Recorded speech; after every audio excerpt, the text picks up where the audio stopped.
Living every day in your head for free. You can tap away, but I will not hear you scream. You can break your keys, spread your toxicity, your world outside reality. In your room, a little hideaway, but you let it through. Enough to go insane, living in the dark hasn't treated you well. You're building your own prison cell. Hate, rage, don't waste it on me. Spite, life's telling you, don't waste it on me. Did I brush you off? Is it your lack of friends? We never met, even if you pretend. Am I in your debt? I don't owe you nothing. Don't say something you'll regret. Hate, rage, don't waste it on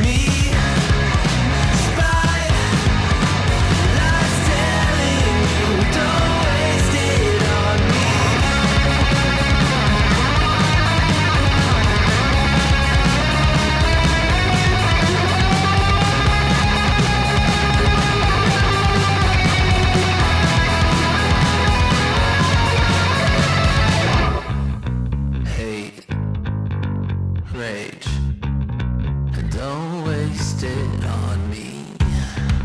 Spite, life's telling you, don't waste it on me.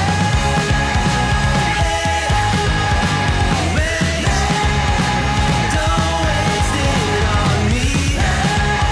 Spite, life's telling you, don't waste it on me. Rage, don't waste it on me. Spite, life's telling you, don't waste it. I'm telling you, don't waste it.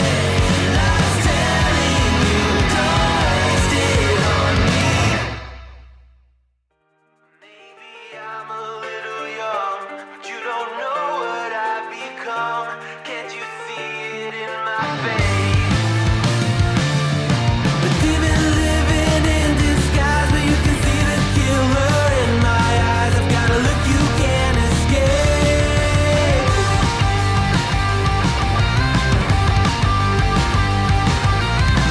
Boku no mirai wa dare ni mo wakaranai. Good morning. It's a Monday. Time to start the work week. Yay. Not. Hopefully you guys had a decent weekend. I know here in the South it got a little crazy. Yeah.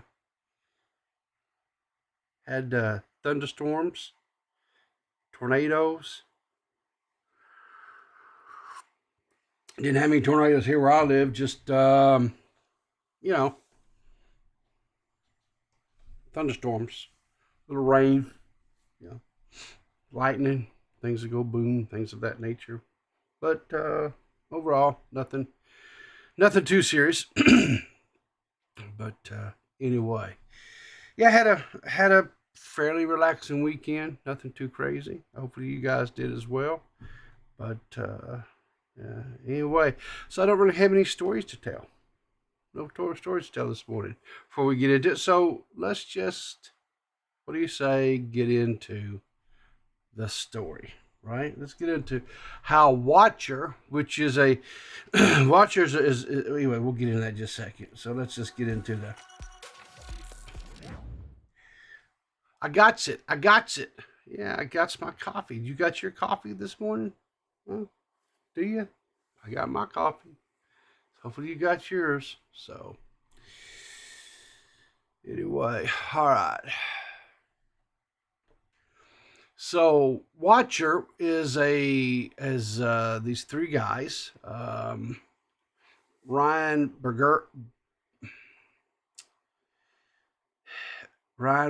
Bagara, Shane Maj.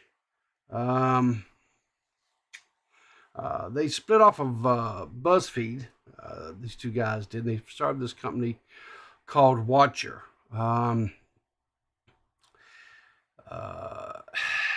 let's see. Let me pull this up here on the thing here. Can I pull this on the thing? Yeah, I can pull this on the thing. Oh, okay. It kind of cuts into the thing, doesn't it? Here, let's see. Can I move? Let's move this over here for right now, kind of out of the way. Yeah, there we go. All right. So, anyway, excuse me. So this popular YouTube channel, watcher, let's see, how many they got? 2.8 million, 2.8 million subscribers. They, I don't know what this guy's name here is on the left. This guy here. I saw him make some videos back in the day. I guess it was when they were with BuzzFeed, where they would go around and they would try these different kinds of, or not necessarily kinds, but like one particular recipe at various dollar amounts, and with the they have a very low price, and then like a medium type price, and then an exorbitant outrageous price. And sometimes it wasn't just food. Sometimes it was like airplane travel, things of that nature, right? And he had these other guys that would come in there, friends of his, whatever, right? But anyway, they started this channel. Was doing quite well. Like I said, they had 2.8 million subscribers. They decided to launch this website that called Watcher TV, and they weren't going to be using YouTube anymore to deliver their content. They were going to a strictly paid subscription service website. You know, $5.99 a month. There was going to be no ads or anything like that. You'd go in and you would just be able to watch their content. The problem was that it was how they presented it. Their fan base and stuff just didn't like it. They just didn't like it at all. There were comments in the original video, things like, well, let's just see here. Let's just pull up some of these comments. Let's just go. How do I want to do this? Over here to this, I think. Pull this over here like this. Yeah, they had comments like, anyone can pay $5.99 is such an out-of-touch comment.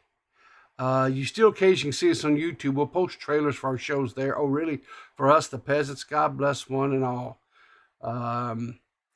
These MFers recorded, edited, rewatched it, and yep, this is it, and posted it. So the merch website wasn't making enough with $80 hoodies, $40 t-shirts, $45, $125 mystery boxes, the 13,000 plus subscribers on your active Patreon, with a minimum of $5 a month donation.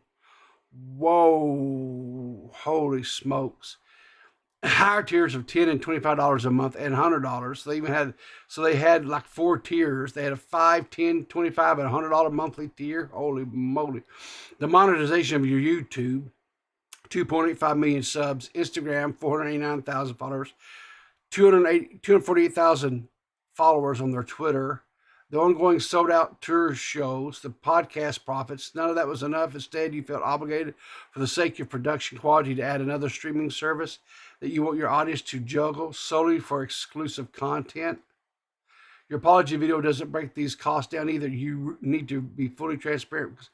Whoa, whoa, I did not, holy smokes. Holy smokes, Batman.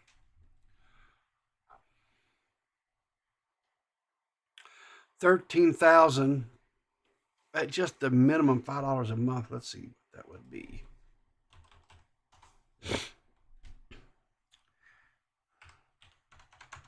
$13,000 times 5. That's $65,000 a month. That's $780,000 a year. Wow. Plus, let's just see something real quick.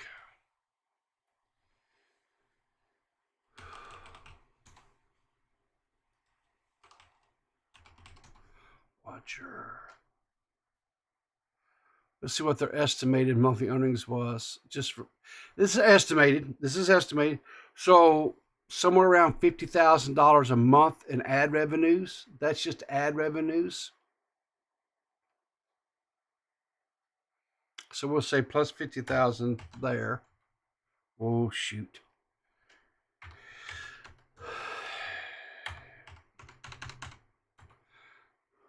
That's $830,000.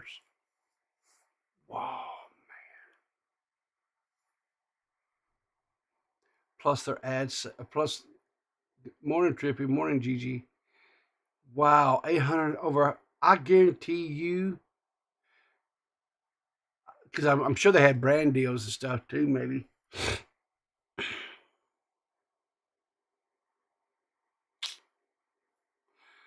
Whoa, I bet you they were making close to $1 million a year.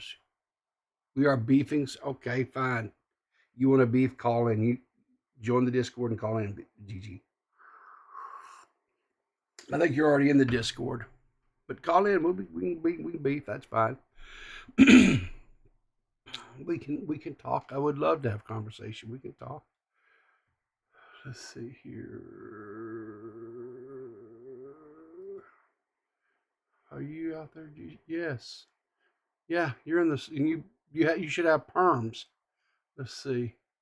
Let me see here, Gigi. Let me just take a look here. Yeah, you got perms. You just connect right in. You just join and start talking. You just talk right in. 100. So, ballpark estimate a month, right? From their ad revenue and their Patreon. And that was the bottom tier Patreon, which I'm sure there were probably more than. There was some that was probably more than just more than just the $5 a month, right? Holy crap! Now, okay, all right, okay. So they have production costs. They have employees. I'm sure they have editors, videographers, to film them. Things that I'm sure they have,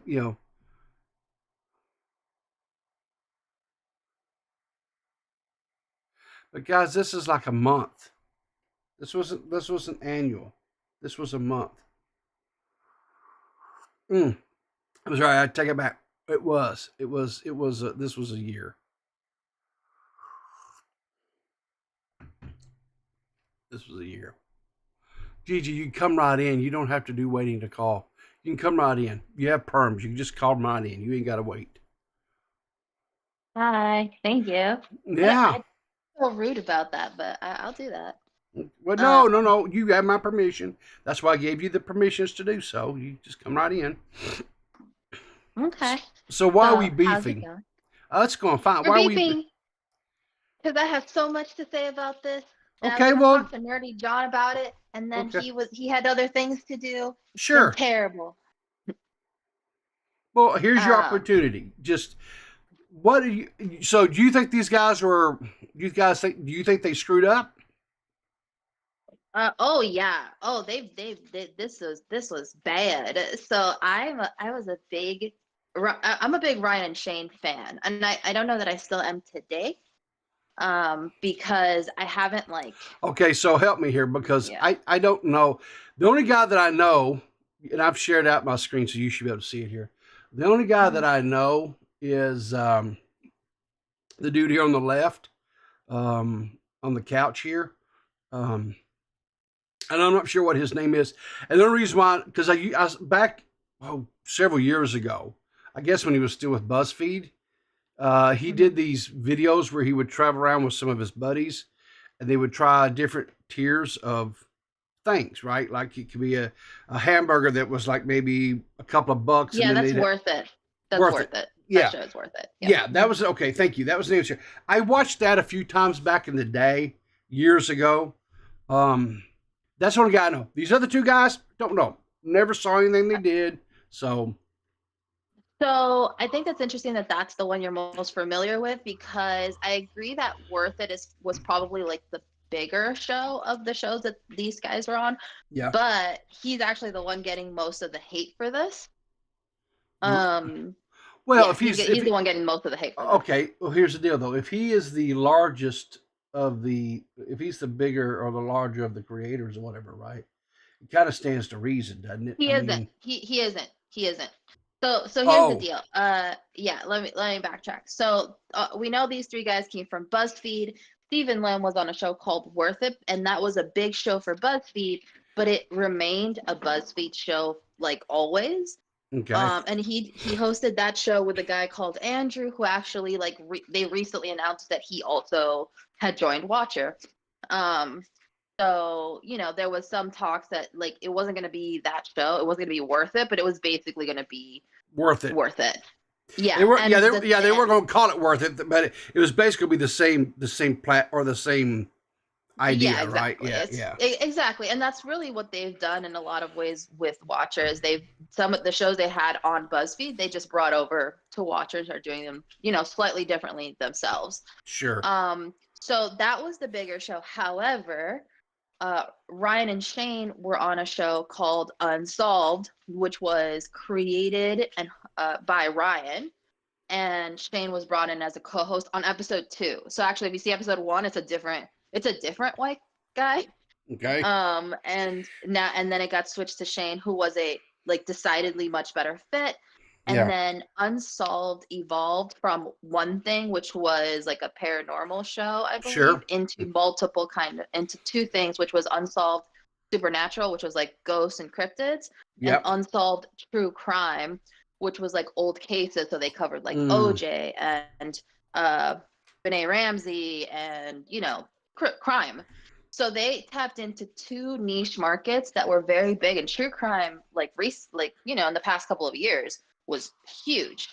Mm-hmm. So they were really able to capture both of these markets, and it was Unsolved that blew up. It blew up so much that they launched a whole channel called BuzzFeed Unsolved to put all of their kind of paranormal, true crime, conspiratorial type content. But even today, because the channel still exists, no other show on that channel is as popular as Unsolved. Like, it was always about Ryan and Shane. People came over because of Ryan and Shane. And not even the show, their friendship. They have such a cool, fun dynamic with each other that you want to hang out with. So that's what people loved. And after and Unsolved was on for a few years. I want to say at least 3 to 5. Okay. When they announced that they were leaving BuzzFeed, and everybody was like, oh my God, so Unsolved is over, blah, blah, blah. And no, they launched Watcher. One of the first shows on that is their ghost show called Ghost Files. And they got a lot of support. Like, they had 1 million subs, I want to say a week into the channel launch. So when I say BuzzFeed Unsolved was the more popular show, it must have been because they had not only more watchers, like viewers in general, they had at least 1 million people. They were able to transfer 1 million people from the BuzzFeed channel to their own channel right away. Like, they had that's pretty good following. Yeah, that's a good following. Sure, 100%. Yeah, no, the fans loved them. They supported this. They put money into this. Like, this was, and part of it is because they've both always had this energy of we're chill, and yeah, we work at BuzzFeed, but we're cool. Like, we're not capitalists, you know what I mean? Especially Shane. Okay, let me stop you there. Why is that such a dirty word? Capitalism. Why is that? I mean, we can't get it. It's too early to get into the politics. No. Okay, okay. So I'm not. It's not okay. Yeah. So, I know there's this, especially, I would say, from the age demographic that these guys fall in, which is the millennial generation, right? I know there's this that when you say, when you start talking about money and becoming wealthy, being a quote capitalist, it really puts like a really bad taste in people's mouths, right? Like, oh, Oh yeah. um, Yeah, for sure. I think I'll speak to that as lightly as I can, which is I think that generally speaking, if somebody says, well, how does the left versus how does the right feel about capitalism? I would say, generally speaking, the right seem to like capitalism and the left seem not to like it, right? but So, you want to know what the truth of it is? well, They both love capitalism. The only difference is the right openly embraces it, and the left does it just simply because, oh well, we can take it and we can use it to fund these social programs and things like that, right? But they yeah, both of them, right, both sides love and embrace capitalism.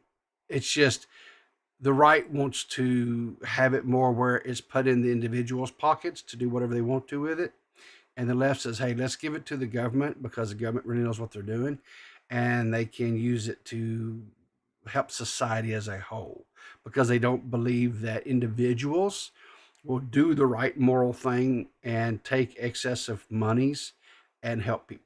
That's it. That's the only difference, really. But it all that's boils fair. to that's I yeah, would say that sounds.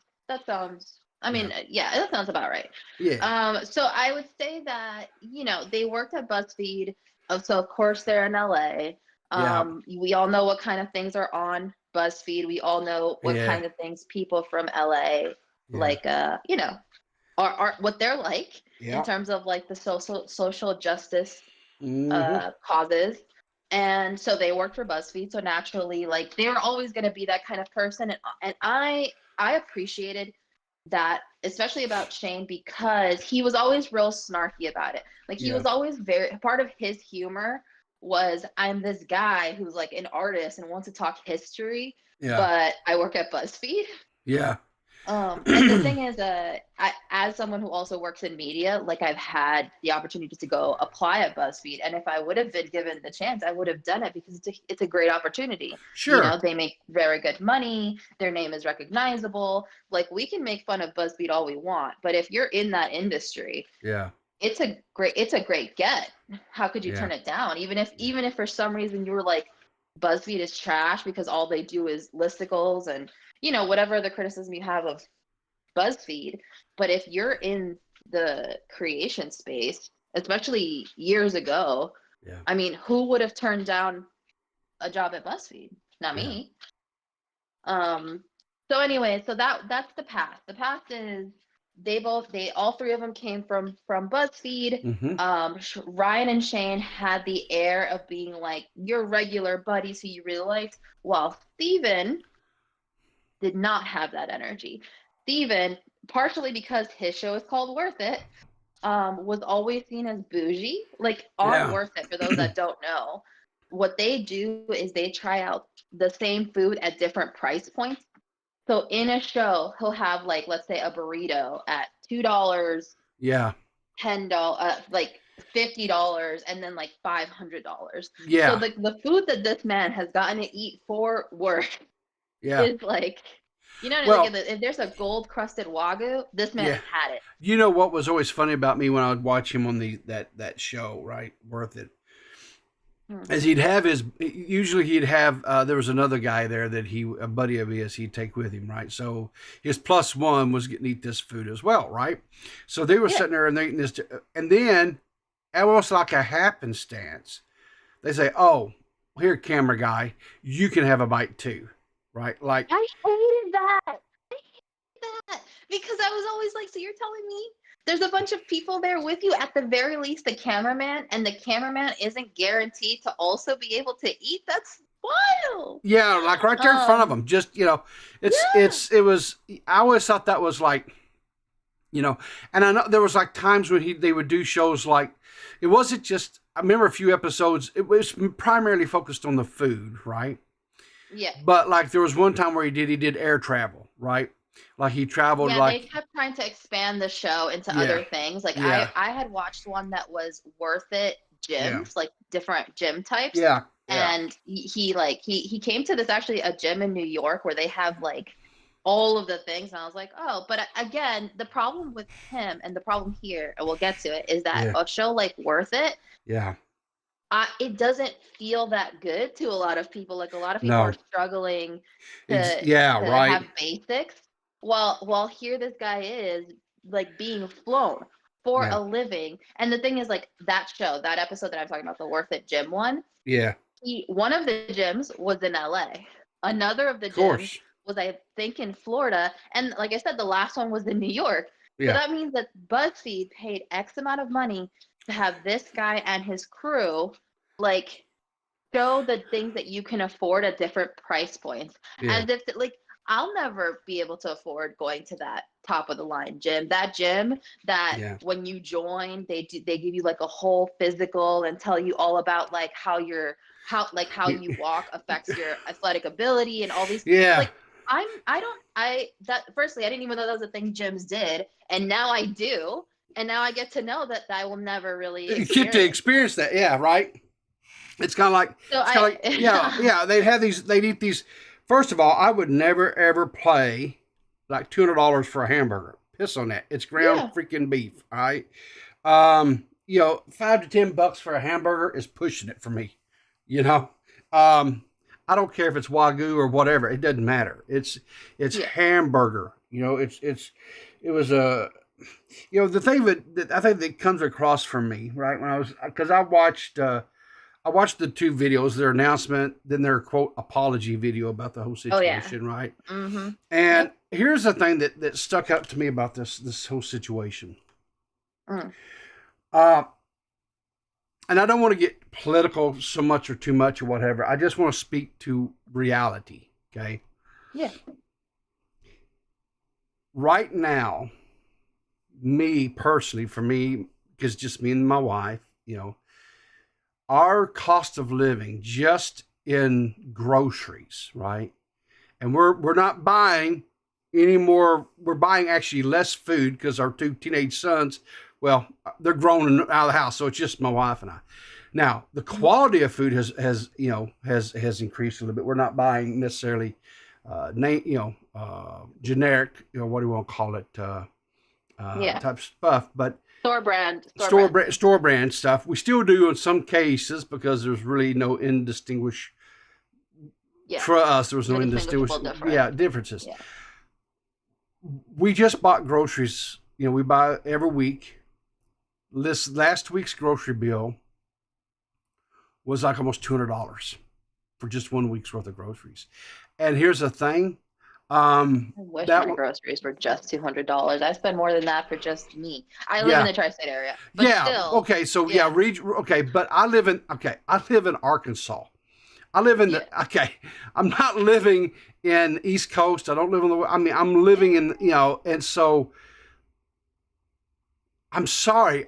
Even when my sons were living home, which was about 8 years, I guess, since they moved out, something like that. We were spending $150, and that was for 4 people, and two of them were teenage boys who have like bottomless pits. And my grocery bill has doubled, right? I personally have had to cut back on a lot of things that I was doing to support people in this community. I had to cancel subscriptions because even though it was just $5 a month, or maybe it was just $2 a month or whatever, right? That $5 and that $2 a month added up, right? And so I was like, and then I feel bad. I felt horrible because I'd been supporting a lot of these creators, man, for like years, right? And so I felt really, really bad about that. And I'm like,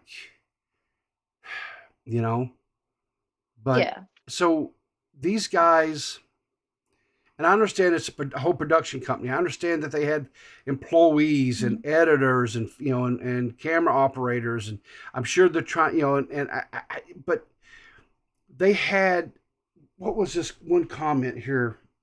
And I don't They know that. had so the amount of money they were making is part of it for me, but the part of the reason I gave that, well, part of it was to explain to you, but also the reason for that whole backstory about them is that this was really something where the fans showed up, and that's not something you just get as Sure. a creator. Like, people talk about all the time how if you're like on TikTok or if whatever platform you're on, getting people to just click a link to go to a different platform or a different space, that's huge. That is what actually determines if you're a quote unquote influencer. And most people do not have even the level of influence to click a link. Like, theoretically, how many people I was on Claire's for like almost a year and everything else, and there are people who listen to me every single week who never once like went to my Twitter or my own channel or anything like that, just because it's a high bar to get people Okay. to follow you personally All right. anywhere. So they have 13,761 Patreons,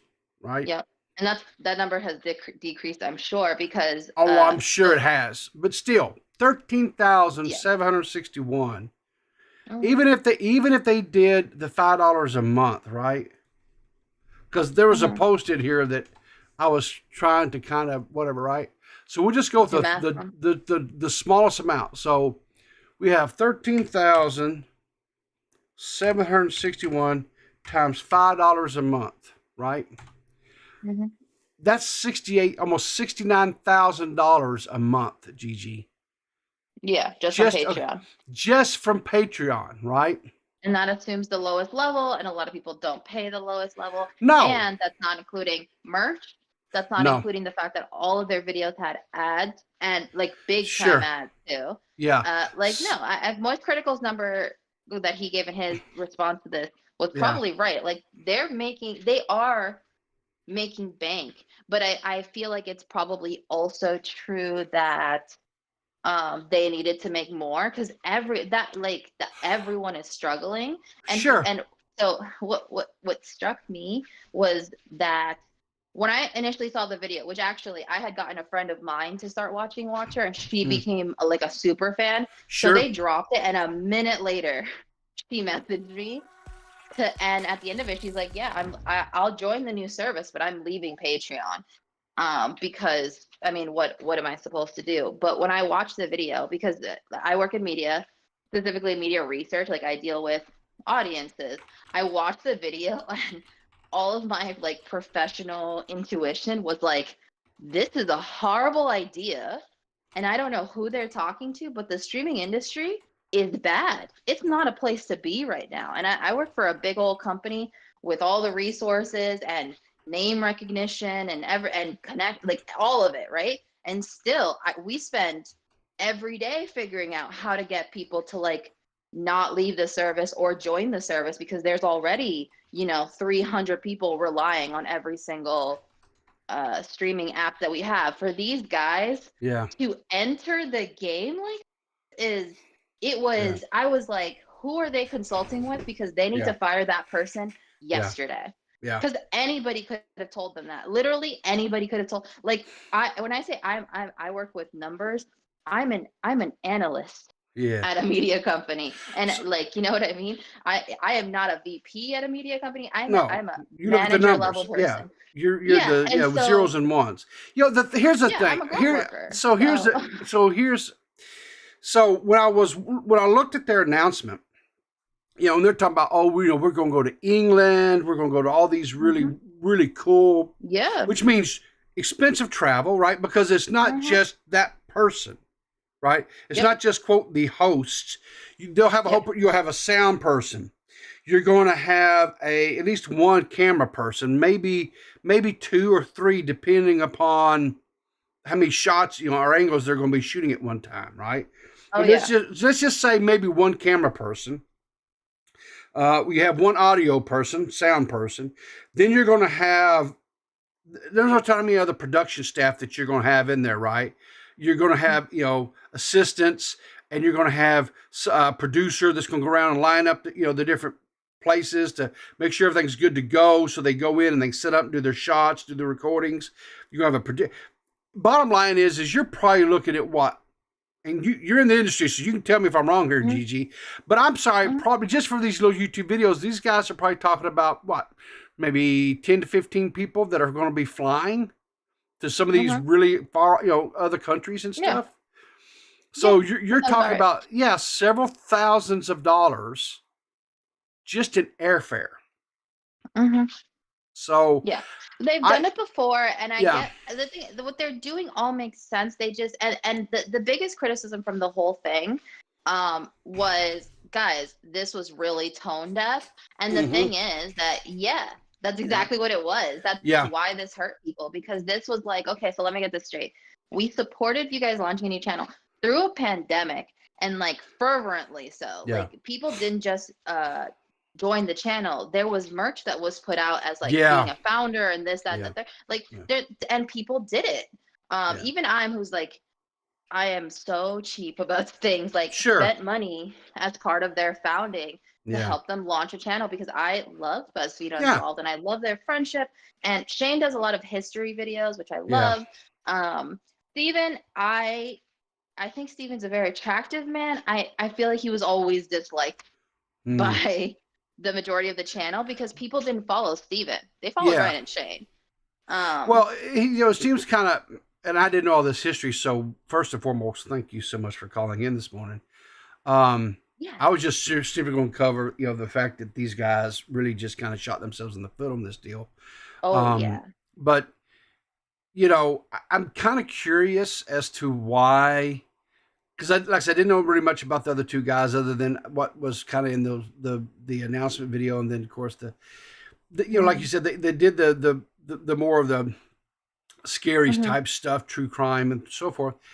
And then you got this guy over here that's traveling around everywhere, eating high on the hog and living the high life. And I'm like, those really don't seem to mesh too well. They don't. And actually, like the Ryan and Shane versus Steven and Andrew thing was kind of Yeah, like an in-channel joke, which like the yeah, fans were aware of. Like, there was because they did there was another show called, I don't know what it was about, but it was like they were playing The Sims.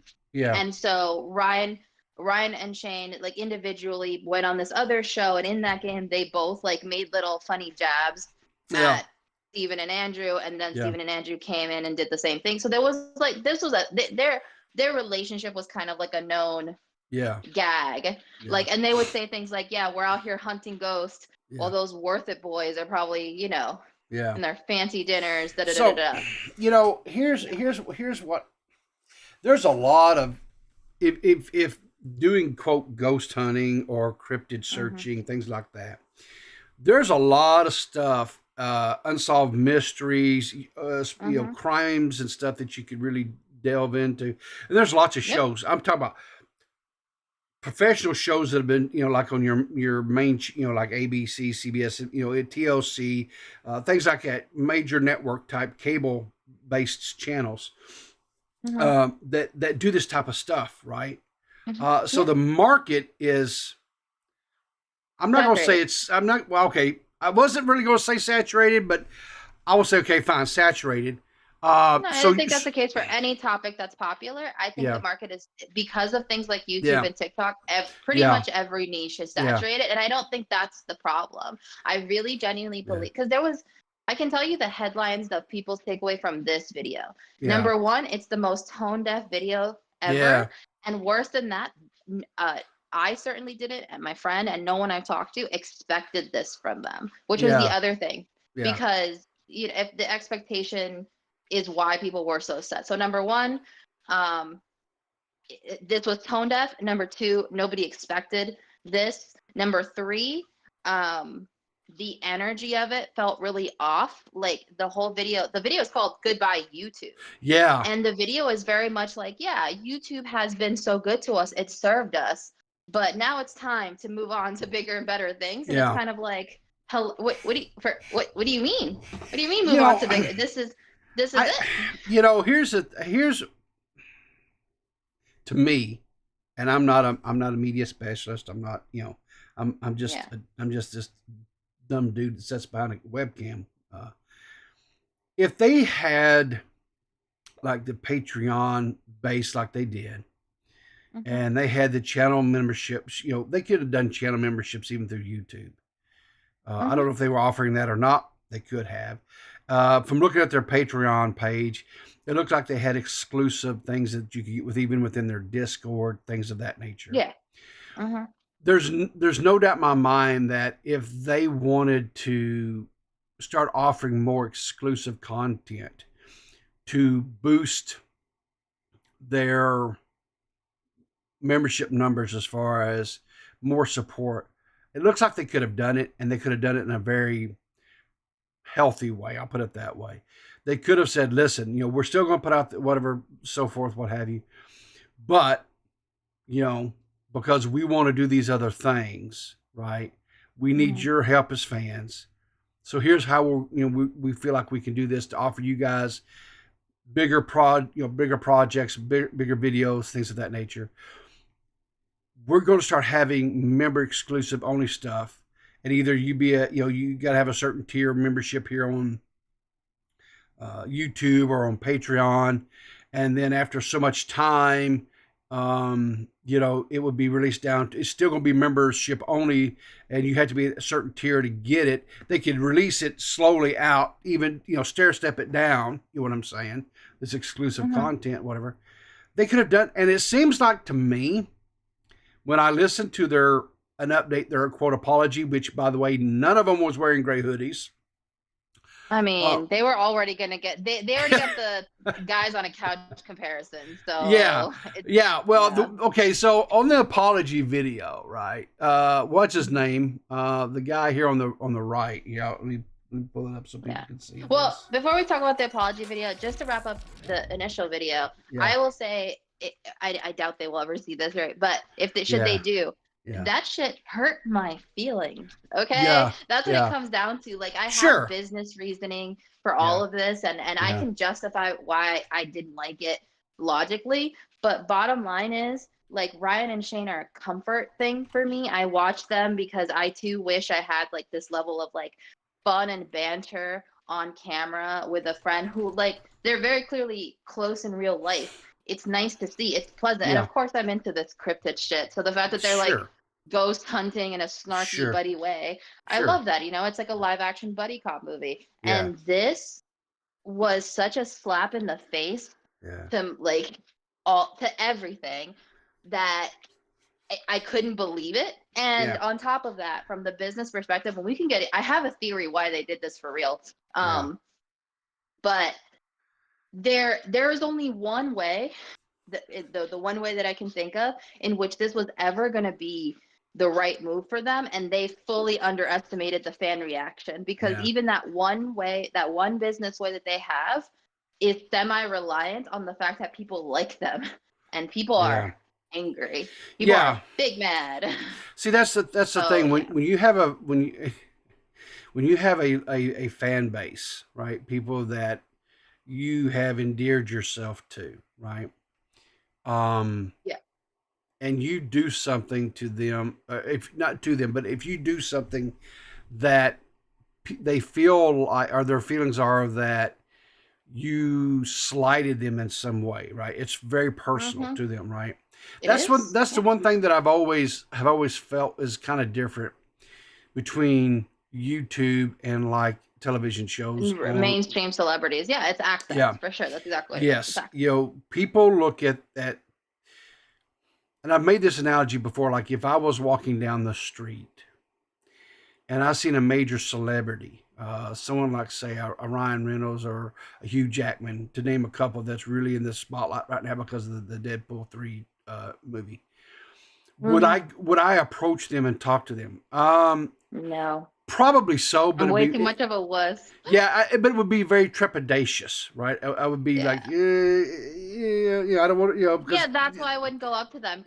I imagine that it would just be me going, oh my God, I don't have anything to say to them. It's just I enjoy your work, and that's it. Yeah. So I'm exactly. I think that's exactly right.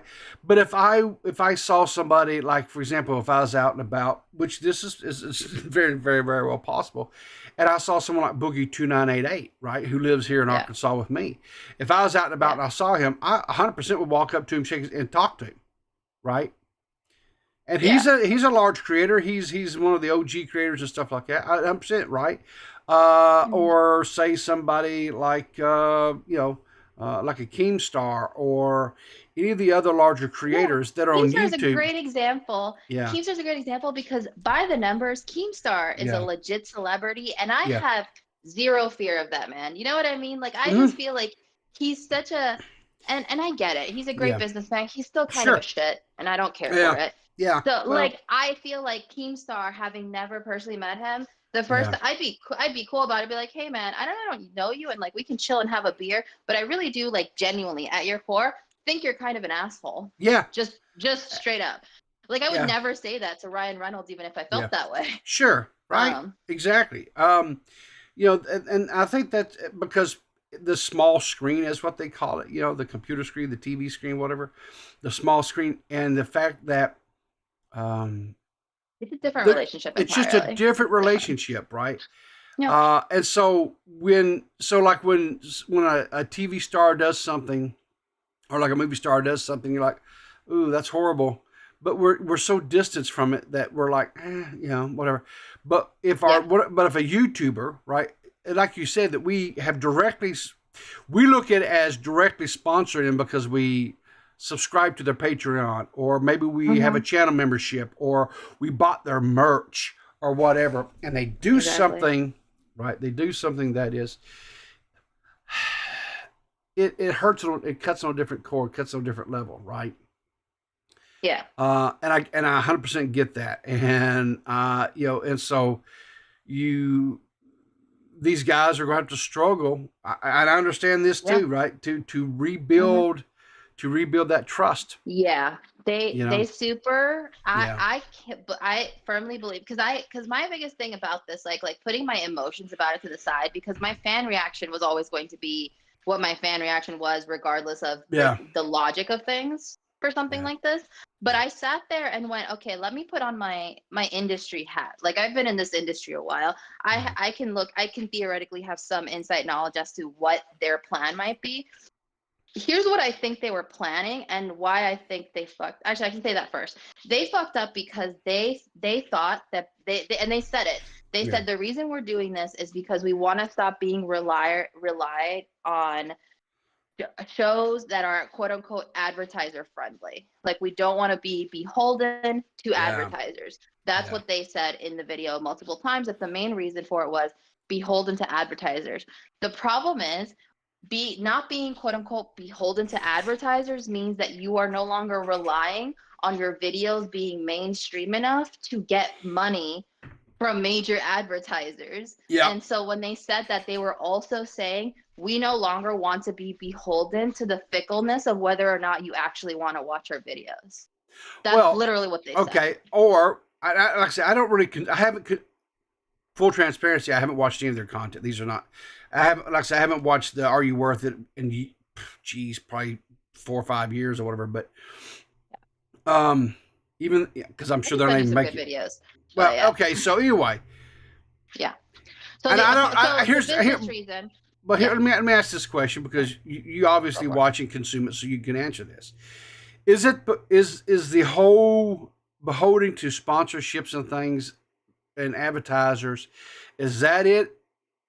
Because they feel like they're sellouts, Um, or are they wanting to be able to say things and not worry about editing out certain words? Because the thing of it is with YouTube, right? Depending on the subject matter that you're discussing, the things that you mhm, show, the words that you say, all can mhm. 100% trigger your demonetization of that certain video, right? It goes Yeah. yellow, whatever. So were they wanting to have the freedom to maybe talk a little bit more adult language? I'm not saying they're going to be, Mhm. out here throwing slurs or anything like that, but being able to say certain curse words, treat their, because I'm sure their fan base are all adults. I mean, it's not teenagers that are Yeah. watching this, right, or kids. Oh yeah, It is yeah. No, this is adults. a So they yeah. wanted to be able to use adult language in these situations, because like if they're doing a quote ghost hunting thing, and they get Mhm. scared, I'm sure they want to scream the word "fuck."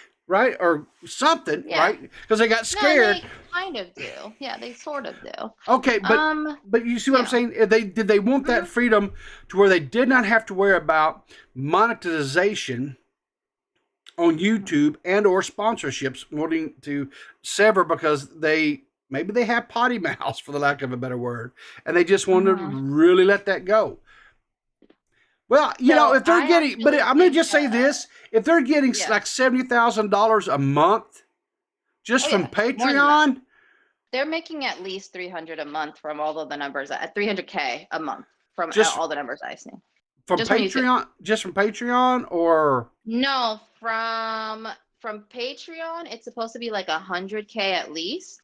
It's at least 100K from Patreon alone. okay, all right. Plus merch, plus YouTube, plus advertisers. So So you're we're saying about talking they're bringing in like 600K a month, I would say. They're bringing in at least ballpark half a mil easy. Yeah, half ballpark. a month. Half a mil a Oh, month. Yeah. and they can't And it's live off of probably this. higher in some cases. I understand. Okay, listen. I Mhm. understand they got operational costs. I get that, Yeah. right? I Yeah. get that. But my dudes, sometimes. Well, here's the thing, and people. Okay, so part of the reason people roasted the fuck out Yeah, of them is because here they are saying yeah, we don't make enough money, and here's the deal: all three of them have gotten married during their time at Watcher, which means all of us have gotten to see their weddings. And one of the yeah. things that was brought up was how Shane's wife, who he recently married, had 3 different wedding outfits at their wedding. That doesn't feel very anti-capitalist to me now, does it?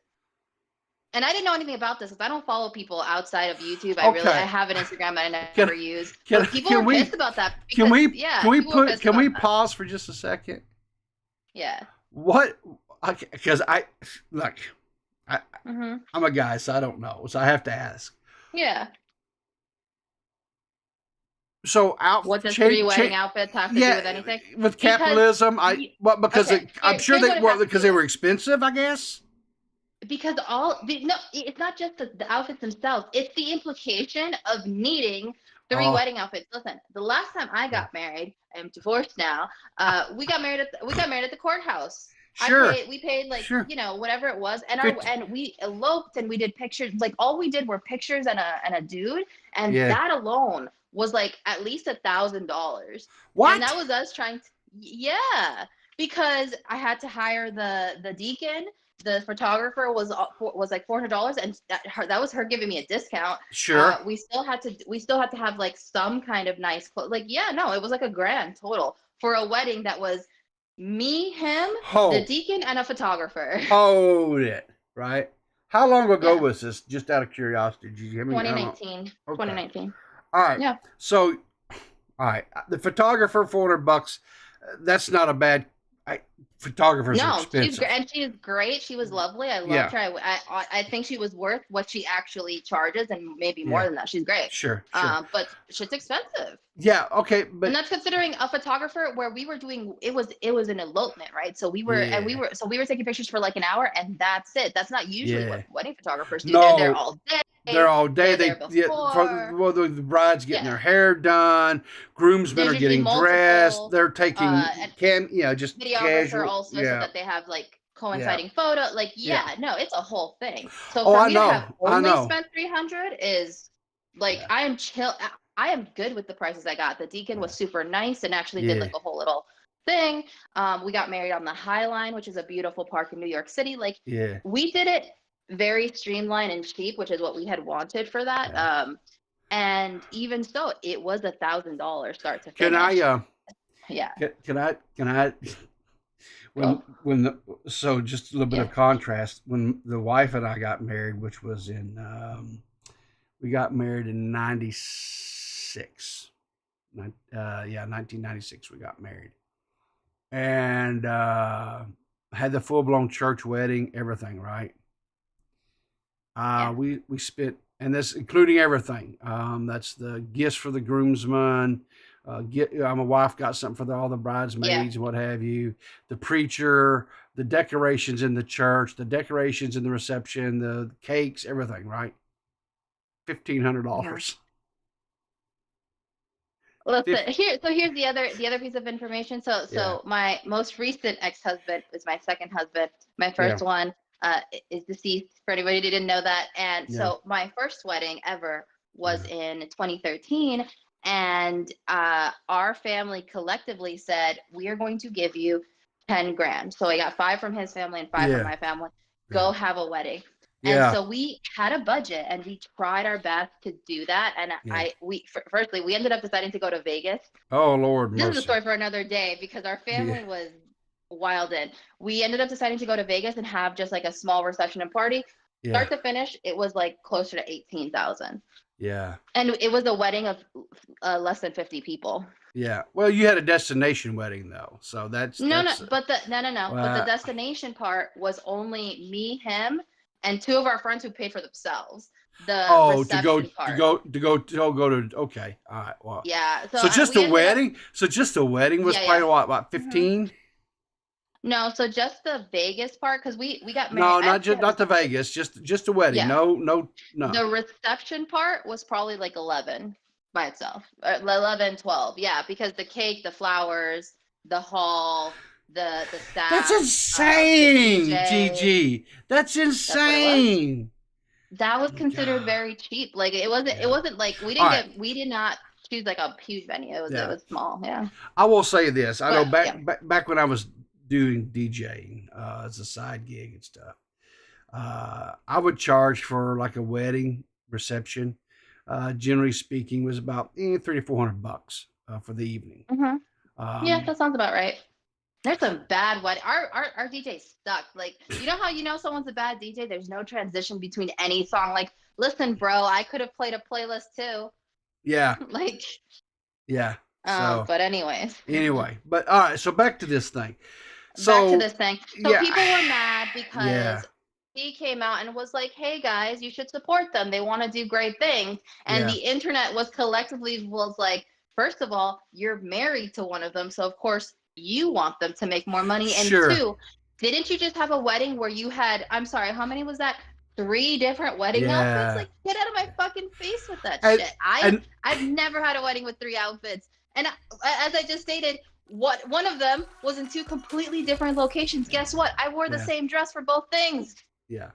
And I'm yeah. gonna speculate, and knowing the internet like I do, something Yeah. tells me that they researched the dresses that this woman wore Oh, yeah. and knew what the price Mhm. tag was on each one of them. For sure. 100%. That's just what they do. I mean, so yeah. So people yeah. were big mad about that Yeah. one. So the capitalist angle is a huge one. And Yeah. and that again, like we're talking about access. Like, do I know how many wedding dresses Ryan Reynolds' wife is Blake Lively, so Yeah. I think there's a different story. But you know what I mean? Like, Yeah. I don't look into that. I don't care. How does Yeah. I'm not looking at Deadpool when Yeah. I'm looking at his wedding photos. But Yeah. with Ryan and Shane, like I am. It's literally saying the character from this show I watch, he's getting married, and here are some yeah, Well- of course it makes sense to me that you might want that, is what I'm saying. I think it's More more than with somebody like a Ryan okay, Reynolds. but again,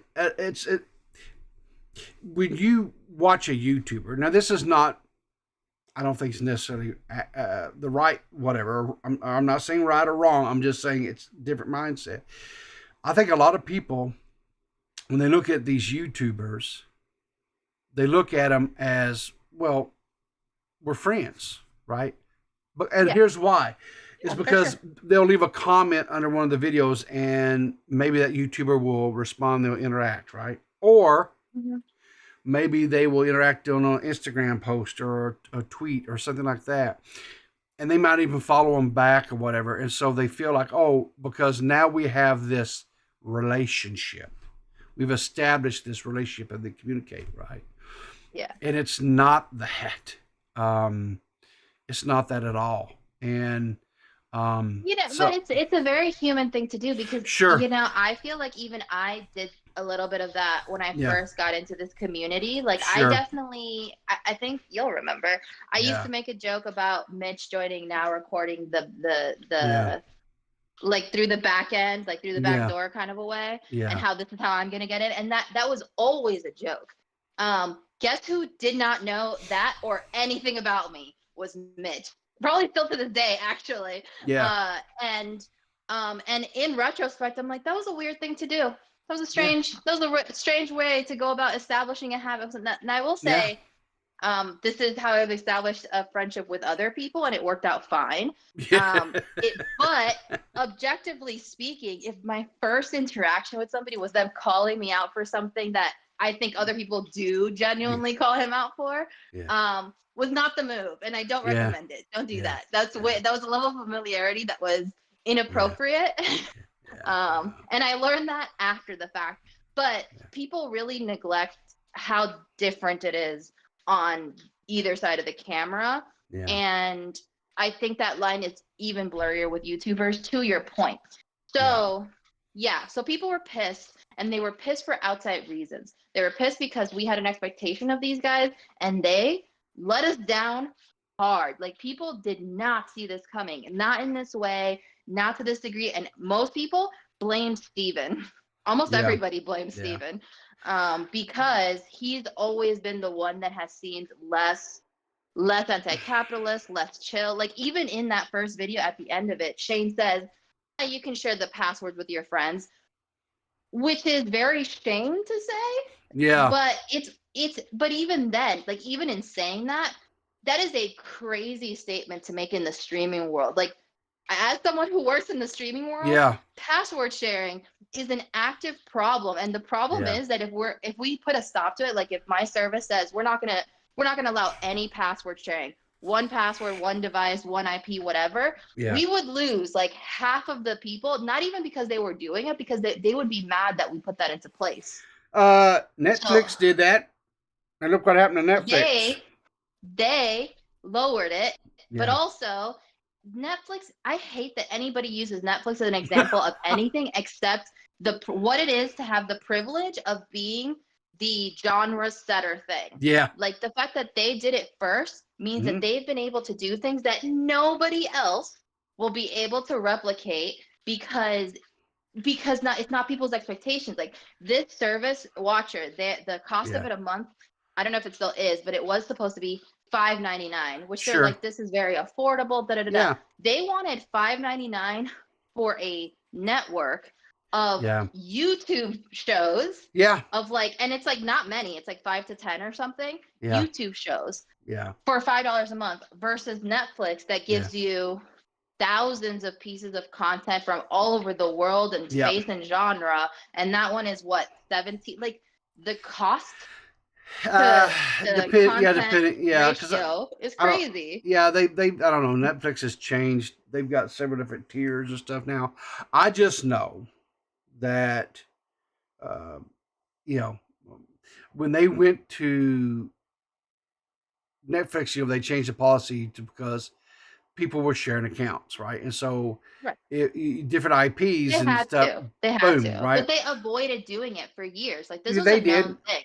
Sure. And I don't know if people know that it was an intentional choice on their part to allow people. It was part of the Netflix culture Sure. to allow people to share passwords.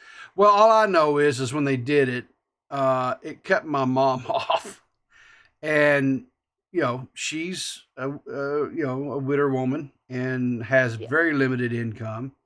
I will say that, and I was really hacked off at Netflix about this, right?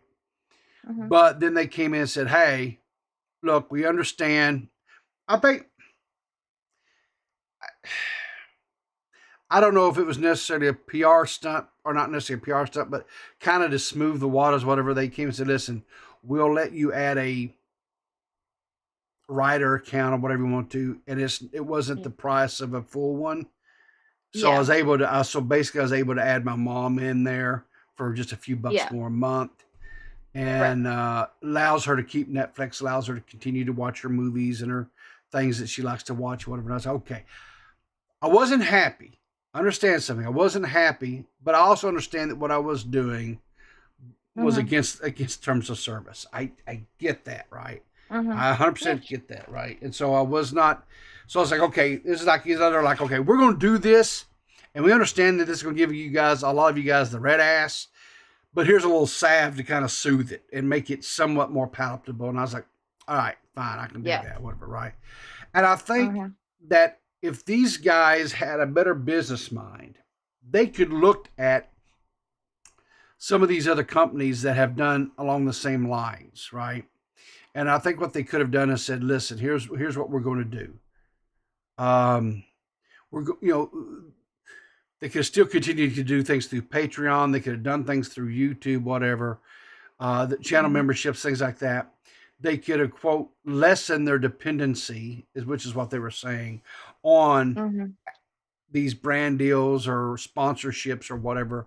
They could have lessened it and said, listen, here's, and still they could have had stuff that would have been strictly member only content, right? They could have put out extra shows, so many per month or whatever, recordings or whatever, and still continue to feed their big, and say, understand that sometimes, there's not going to be a sponsor for that show, or maybe the ads are going to be limited because the subject content or the words or whatever. They could have done it. I think they could have done it in a way where the fans would have said, okay, yeah, we understand that. We appreciate that. And they might have even had a few more people join their Patreon or join channel memberships or whatever. And I don't understand, like, the thing is that there was a lot of ways for them to go about this that would have been different, but ultimately, and this is me, I've done my absolute best to be like, okay, I'm in their heads, I'm in their office, I'm seeing the day to day, I'm comparing it to like what the things that I talk about in my own office about the industry and everything. And if I am the manager of a channel and we make these high quality vids, and the thing that I'm noticing is that the fluctuation in views and income is really the thing that makes it difficult for me to do my job, because every single month it's about whether or not the audience actually watches. And now I have all of these people who depend on my wallet to live because I pay their salaries. I would feel a lot of pressure, and that happening over a period of time, I can understand where the tunnel vision came from. Here's the problem. The problem is, out in the real world, everyone is struggling and everyone is trying to make ends meet. And they are in a job that is the luxury of being something that they are passionate about. And there's a level of instability that comes with that they were trying to minimize by doing this, in my opinion. I also have some other sneaking suspicions about their other goals as far as what they were doing, but like I feel like that's the main one. They wanted to know every single month we're going to have X amount of money, and so we're going to be able to pay these people for this work, kind of a thing. And so, and that just and I think I believe, just like most fans believe, that Stephen Lim was the biggest driver of this is how we do it kind of a thing, because whoever consulted with them on this said to them, hey man, if you can get $2 steady from 10 people, that's better than having $5 that's like unsure from 100 people. Because a lot of people do those comparisons of like, would you rather have fewer loyal fans or more finicky fans? And the answer from the industry is you want 5 loyal fans. You want 5 people who are going to watch you and buy your stuff no matter what, more than 100 where who knows. And that's what they were trying to do. The thing to me is I honestly believe this is, if you can say, okay, we know at minimum, like they could say, I said, we know at minimum we're going to have X amount of dollars coming in a month, because all right, this is where our Patreon support is at, right? And it's X amount of dollars per month, right? We know that, right? And we know we have a ballpark idea of this is what we're going to be bringing in per month over here on YouTube, right? So you have that number. Then what you do is you come in and you undercut that by, like, I don't know, say 10, 15, maybe 20%. And you say, okay, we have to keep our monthly operational budget at this level, period. That includes salaries, that includes travel expenses, that includes utilities for the the building, whatever, rent, whatever production costs. We have to operate at this level a month, period, right? And then next year when it comes around, if the Patreon, and you've got, so here's the thing too, you can do this, right? So at the end of the year, if if your operational costs stayed there and your support was above that, guess what you do? You can take part of that money, give it to as bonuses to your employees at the end of the year. Take some of it to invest into, because you're going to have to be buying new equipment. You're always going, whatever, that type of stuff, right? And that's where you have that. Which what and But you then can relook there's at. already a model for this, though, is the thing, Yeah, because a lot of podcasts and even like your local classic station, yeah, what do they do? Like every spring, usually like around end of Q1, they do a pledge drive, sure, right? Where for like a sure, month, every person on the thing is like, yeah, hey, donate money if you like yeah, this. This helps yeah, us. This is the cushioning for our yeah, budget for the yeah, year. If you yeah, enjoy our and they'll put yeah, out additional episodes, or they'll yeah, give you like a T-shirt. Like sure, there's a model for this already yeah, that exists that wouldn't have. There's no way that they would have gotten, in my opinion, yeah, really much backlash at all if they had yeah, made a video saying, hey guys, we know times are tough. This is why we really thought yeah, about doing this, but the reality is we want to continue to like grow, and in yeah, order for us to do that, we need to have some funds that are a little bit more reliable than the flux waves of YouTube. yeah, So we're going to do a pledge drive. We've made some special content that you can only get by pledging. Here's the minimum amount. yeah, Don't feel obligated. We're going to do our regular content anyway, but these extra things yeah, are and they could be anything. They could be sure, them sitting in front of a camera talking about Star Wars for an yeah, hour and yeah, put that out. And if you want to support them, like anything feels fine. And you're telling me that they people, especially they already have 13,000 people on Patreon paying at least yeah. a dollar. You're telling me those at the very least, those $5, 13,000 people $5, wouldn't have given them. Yeah, I'm saying $5. they're $5. Yeah, Right, yeah, but saying one additional dollar. Like if I'm a sure, $5 member of the Patreon yeah, and they saying, hey, we need this money, yeah. I feel like a dollar or two to like do a pledge drive and I get a fun little nothing episode from it as Well, well. Like hell yeah. There's yeah, ways to but do this, and this was not it. sure, no, but to your point, like right, like if you go out and look NPR, right? Have you seen Yeah. this? And there's another one who does that, yeah. Yeah, okay, but do you see what has happened to them? Like No. they're no support, right? Their donation, Hmm. everything has fallen off, right? Yeah. PBS is another one that does it every year. They do the fund drive, right, Yeah. to support the next year, to help with Yeah. their operational costs. Um, Yeah. so, and the thing about it is you love my shirt. Oh, thanks. Yeah, yeah. These guys probably need a little utter butter because their teeth are probably sore right now because they've Oh, been through they've the ringer. had everybody make a Yeah, video. yeah. And now they have me. So, the thing of it is I still think like when and how many YouTubers, Twitch streamers, so forth over the years have these not it wasn't quite as eloquently produced. It's usually on the fly type situation on the stream or whatever. They Hmm. start berating their viewers like it's just $5. If you Oh can't yeah. afford $5, then why Oh you should yeah. be out working whatever. Essentially, that was the same tone deaf message that these guys sent. It's the same thing, Hmm. right? It's basically like Oh yeah. if you Fully. yeah, basically it's just $5. Everybody can afford $5. Well, They you know, literally said that. That's one of the things they literally say in that video is yeah. like, we want to keep this affordable for everybody. And it's very much like, sir? Do you know $5, right? I understand $5 a month or whatever, but again, like I said, I had to cut me personally. I had to cut back a lot, because when you add up, I can't believe that a cut that you've made as a result of this economy was taking your dear old mom off your Netflix account. I can't believe you. You're a I terrible did. son. I kept my mom. I kept my mom on the Netflix account. I just had to cut some of Your the son. not well, Yeah. yeah, no, they support sales. They make more. Hell, my sons make more money than me. So, um, no, it's just I just had to quit some of the extra stuff that like I said, supporting a lot of the YouTubers I was supporting through monthly subscriptions. I had to stop. I didn't like it. I didn't want to, but when you add them up and it's 30-40 bucks a month over a year, that adds up.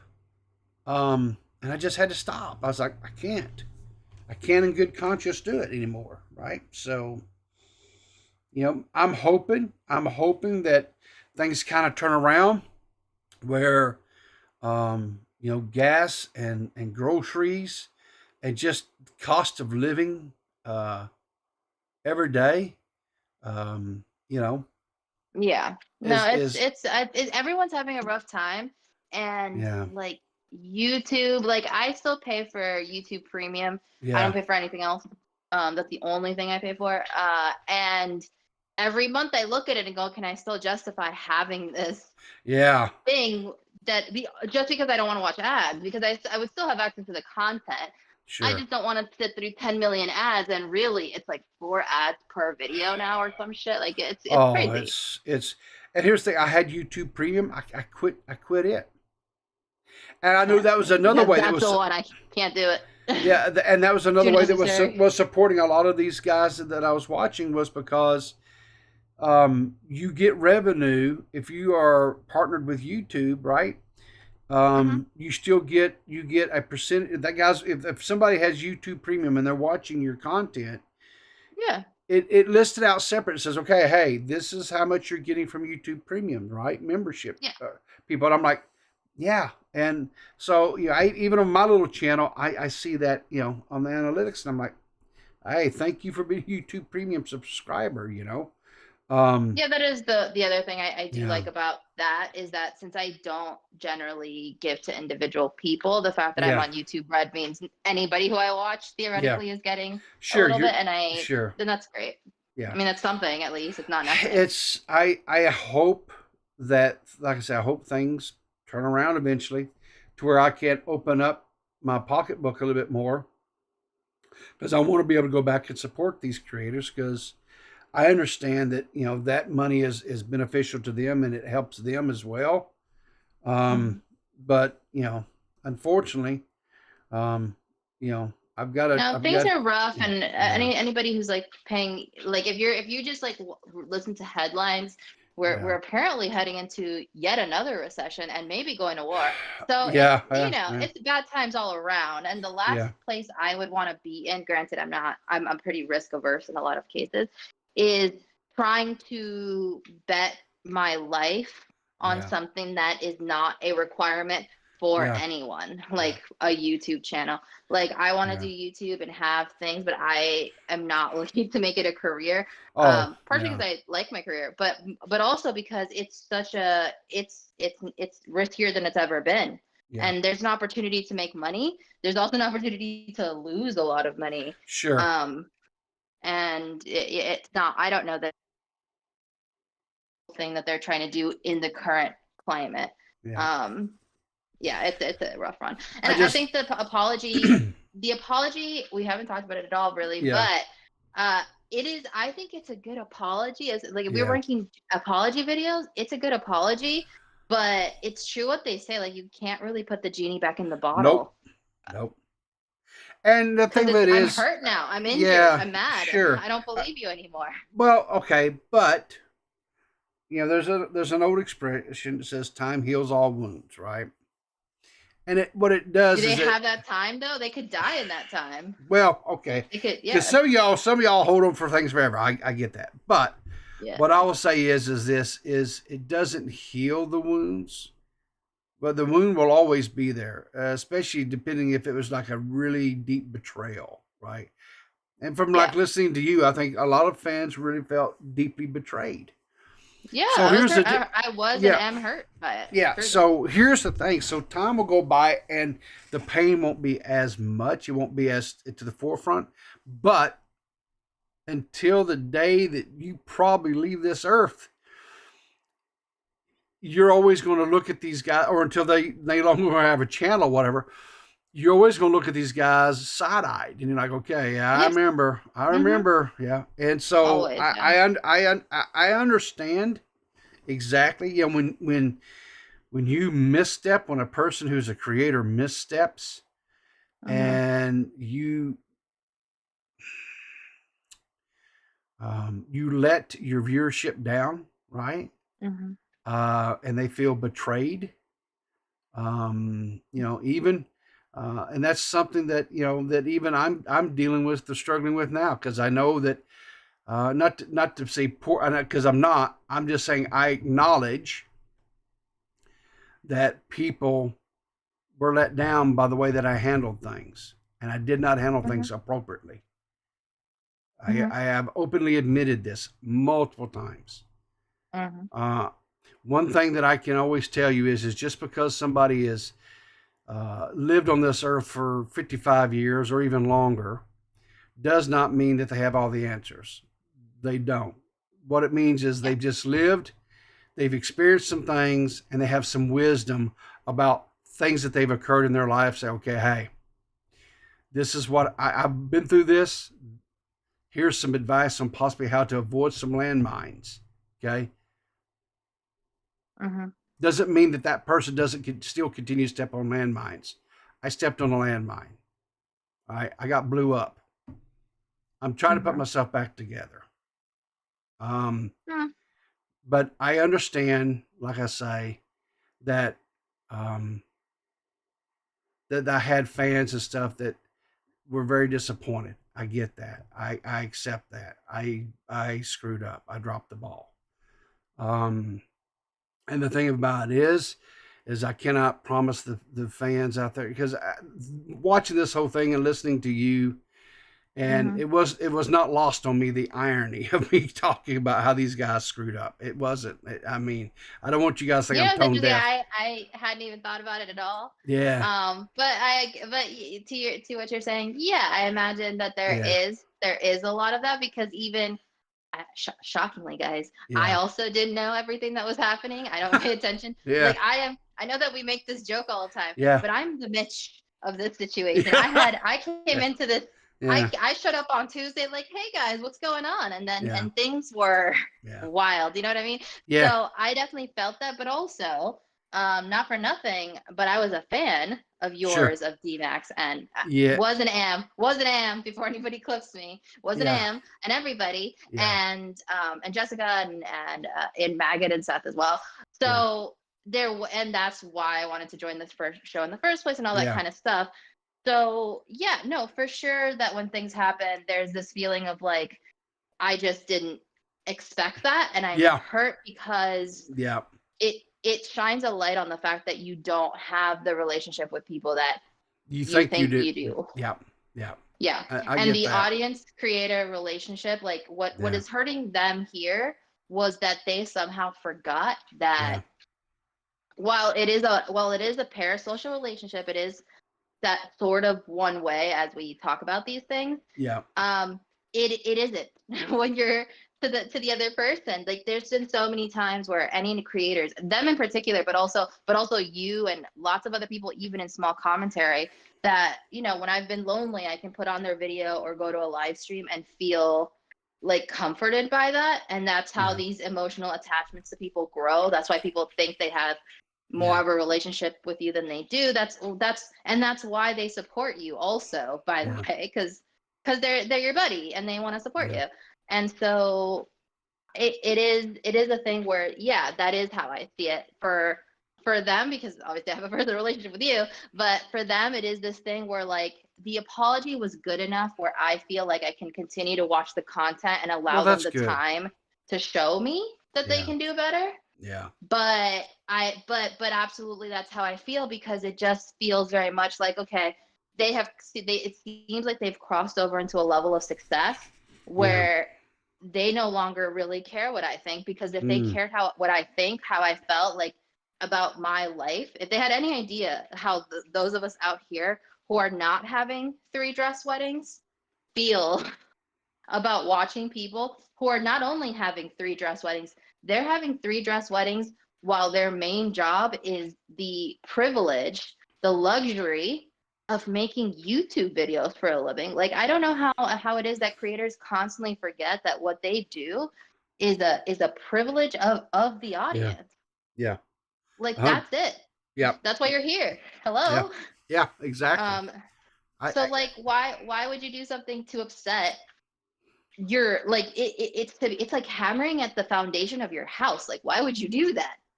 I think they It's just strange. you know I would like to think that these guys just got maybe some blinders on Yeah, it happens. and just didn't, but and here's the thing too, right? I mean, yeah, I pointed out that how many times in the past have we seen other creators make this Hmm. same type of well, it's just $5. If you can't afford $5 type, and that's kind of how it came Hmm. across. Yeah, if you're a How many, broke boy, just say that. You yeah, know what I mean? how many times have we seen this happen? And you think, well, why do these people keep making these same types of, You forget, man. It happens to me too. Like I mean, there was a I don't even, I'm you know what? I don't even think it's that they forget. I think and I'll speak from my own yeah, personal experience. yeah. It's like when you get into the situation, you don't see it that way. Because again, like I said, you have blinders on. And then you look, so well, that was not what I meant, or that's not what I understand that maybe not what you meant. I understand that maybe what you intended, but that's not a person's perception is the reality, right? It Hmm. doesn't mean that that's what was your intent or that was what you meant, but perception is a person's reality. You now have to go try to change that person's perception of you, which is nigh on Hmm. impossible, right? Yeah. Good luck. Like, That's a tough one. Trying to get somebody to like you yeah, that doesn't, yeah. or not like you that does, like it's hard to do. People Or people put on the blinders for things. Yeah. or even worse, they liked you and you did something to offend them Hmm. and trying to, because like I said, the genie gets popped out of that bottle. The genie never Yeah. goes Good back luck. in that bottle. You No. can go and make amends and you can go and you can apologize, right? It's kind of like, and I'm sure everybody's heard this or they've seen that, especially like if, whatever, where this son got in trouble for at school because he said some really hurtful things to one of his Hmm. classmates, is really really hurtful things. And so Hmm. when the dad got home that evening, he took his son out in the backyard and he gave his son a hammer and some nails, and there was a board there. And he Hmm. told the son, he said, "Listen, drive these nails into this board." And so the son did. Hmm. He said, "Son, you driving the nails into the board your words that you use at people." He says, "Now I want Hmm. you to pull the nails out." He did. He said, "Now that's you apologizing to this person for saying Yeah. these things. But guess what? Look at Hmm. that board. The holes are still there. You Yeah. cannot make those holes disappear. No matter Yeah. how much you apologize, the holes will always still be there. From now until eternity, those holes will be there. And even if you try to Yep. putty them up and sand it down and try to you can make it look, but the holes are still there." He said that's why Yeah. we have to be so careful with our words. Yeah, And I know I that's can tell you, yeah, I've learned that more recently, like just in my personal life, that yeah, I mean, people have talked to me offline too. I'm a very chill person, but the yeah, point sometimes where I can absolutely be careless. Like I just, and it's never malicious. I'm just not inherently a malicious person, but I've definitely yeah, said things to people sure, completely thoughtlessly, completely like from my perspective, innocently, that have yeah, been hurtful, that sure, I genuinely have no idea. And then they've come at me with yeah, X, Y, and Z, and I'm like, like now that you've fully explained it to me, I see where you're coming from, but I'm sitting yeah, here telling you that that thought wasn't in my head. I didn't say yeah, that. Like, yeah, I get why you think it came off that way, but let me express to you as profoundly as I can that yeah, that wasn't my intention. And I yeah, can never explain to anyone thoroughly enough that I have said certain things to, that in my head, it was just a logical answer and not yeah, at all meant to make them feel stupid or degraded yeah, or whatever else. yeah, It happens all the time. And I've gotten better about it because multiple people have also pointed out to me that if I know I'm careless with my word, then it's kind of on me yeah, to be more thoughtful about it. And I do my best, right? But yeah, it definitely still happens. It's just not how my brain operates. I really do. Like I said, I think the apology video, it is an example of the best apology video you can possibly make. I think they addressed all of the points. yeah, It felt like rehearsed enough that I knew that they were thinking about it.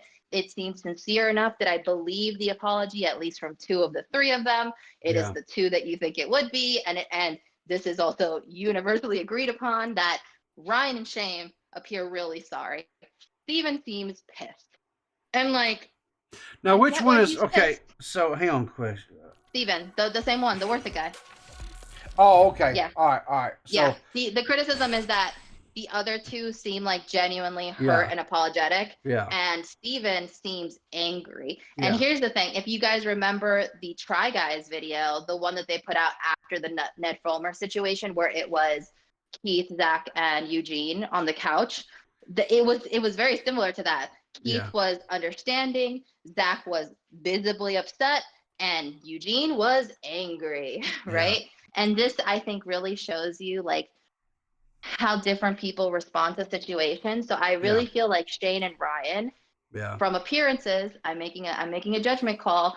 Their response indicates to me that they heard me. They know they fucked up. They're hurt by the situation, yeah, and they're taking it rightfully as a blow to their character, because yeah, that's what this was, gentlemen. Like, you guys showed us your character, and we went, nuh-uh. yeah. We didn't Hold like the it. Yeah. phone.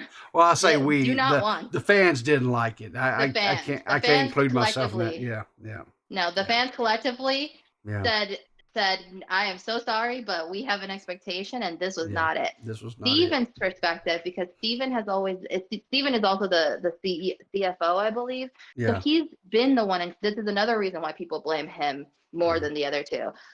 His energy is very much like the fans are they don't have the vision, and they're angry without understanding, and how could they, like, why wouldn't they support us in this? Like, I understand from a person who can sometimes be like entitled and immature mm-hmm. why Steven is angry. The problem is he's wrong to be angry.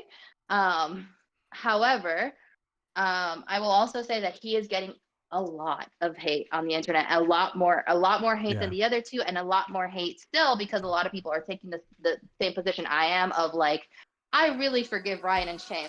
Steven, I'm not so sure. The difference is I don't go on the internet to harass anyone, much yeah. less creators, over things like this. But other So, people are not like that, and he's let Asian, so he's also getting Asian hate. yeah. Um, So let me ask you a it's a whole thing. question. I'm going to ask you to pull out your Yeah. crystal ball for a second. Mm-hmm. Do you think Okay. that there's so much disconnect and so Mm-hmm. much vitriol that is being directed towards Steven? Do Mm-hmm. you think that there's enough there to where he is asked to leave? I think that if they haven't done it already, it is likely that they will minimize his presence on the channel.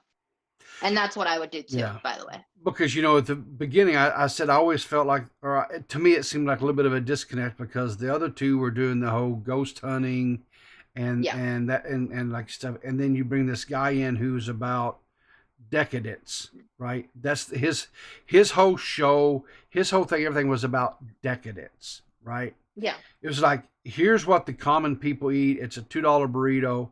And then the Mm-hmm. decadent, right? The class where, we're eating $200 burritos, Yeah. right? Mm-hmm. Your There's average always been that disconnect. You are correct yeah, in that yeah, fully. Even though, and it's interesting because you said you don't watch the channel, no, but 100%, like if you just go to the channel right now and just look at the thumbnails, you can see that there is a distinct and obvious difference between Ryan and Shane shows and Stephen Lim shows. One, most of the Stephen Lim shows are related to food or eating. But also just the style of them is completely different. The Stephen Lim's videos are very BuzzFeed. They still have that yeah, BuzzFeed kind of vibe to them. They're very like made for the mainstream cover girl, yeah, minimalist, clean aesthetic.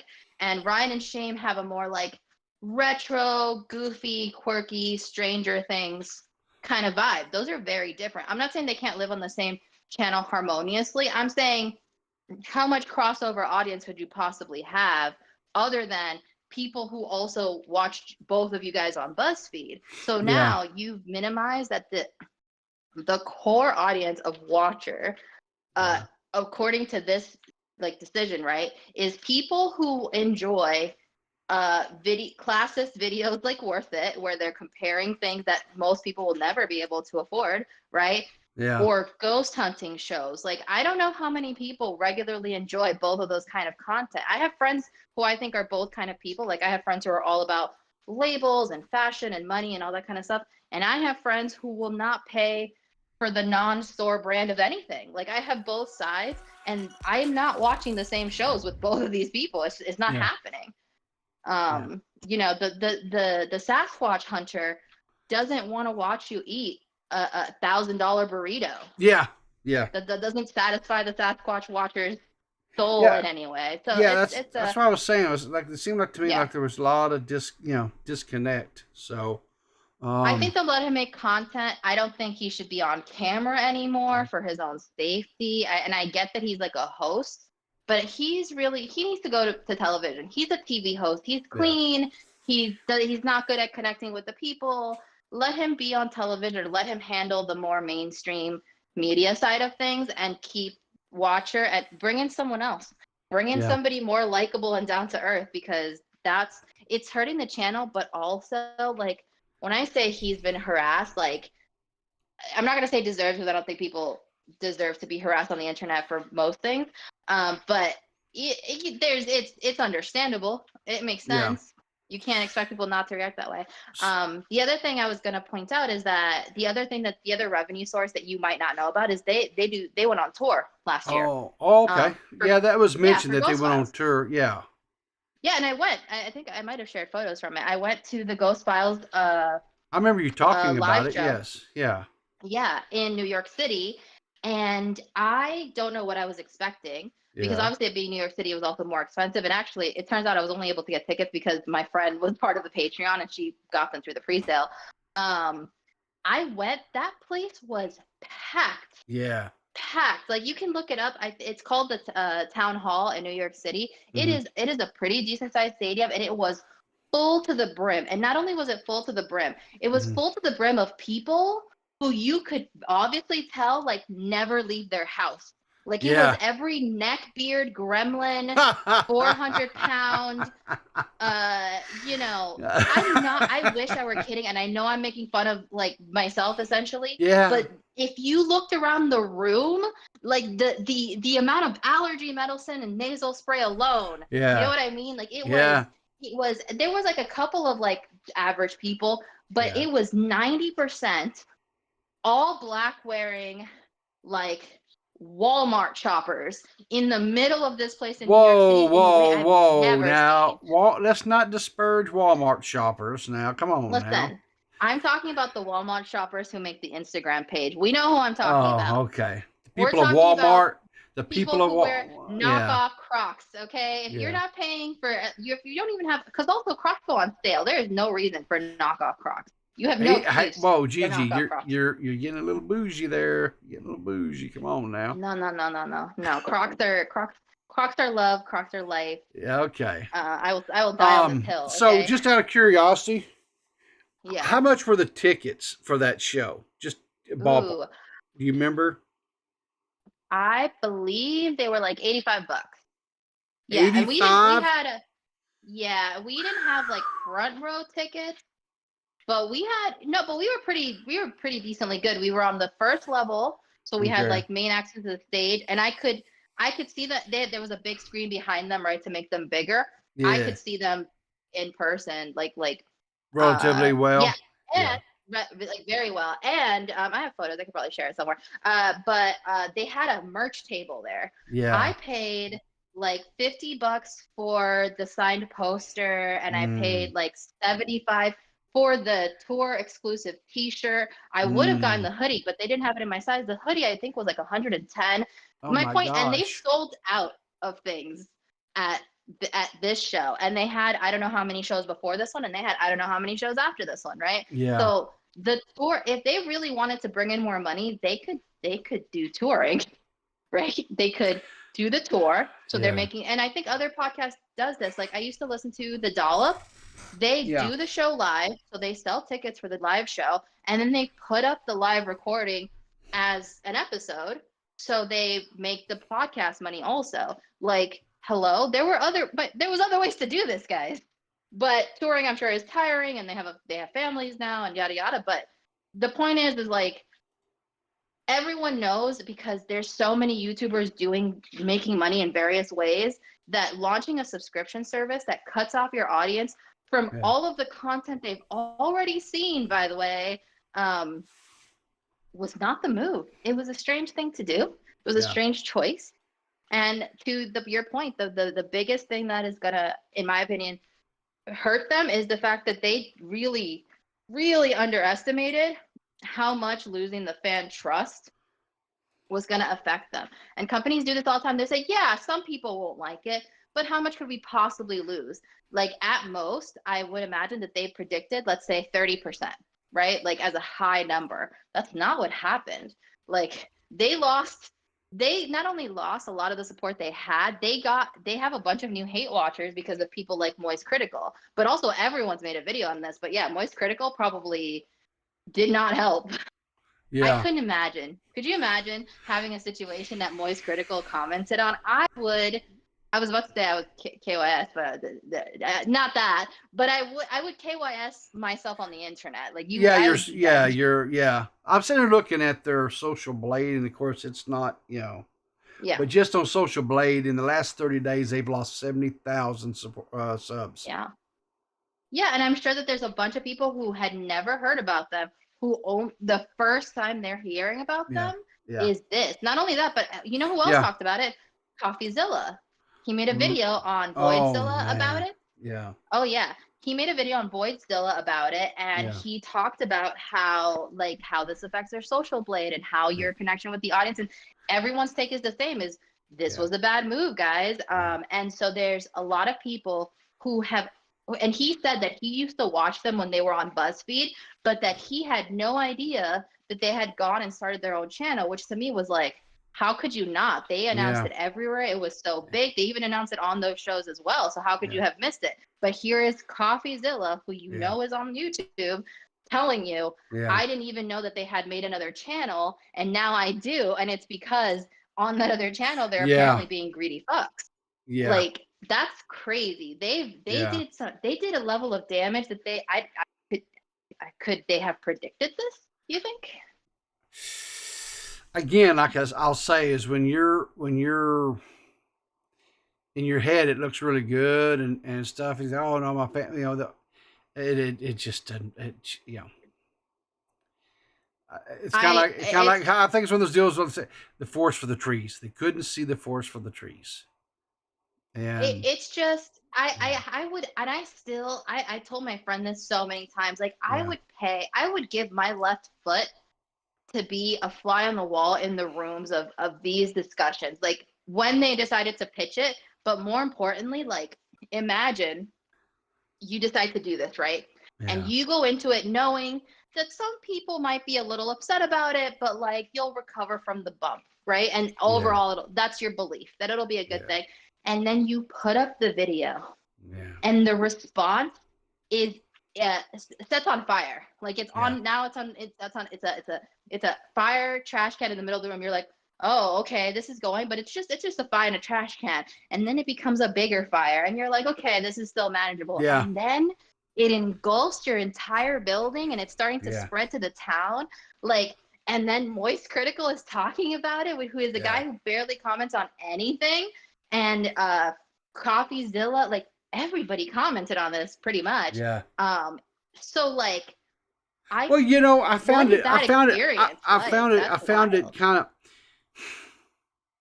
So I seen most critical. I didn't see the CoffeeZilla one, but I did see most critical Hmm. talk about it, and he's huge, right? Yeah. But I noticed like some of the people I would have thought of would have covered this kind of stuff.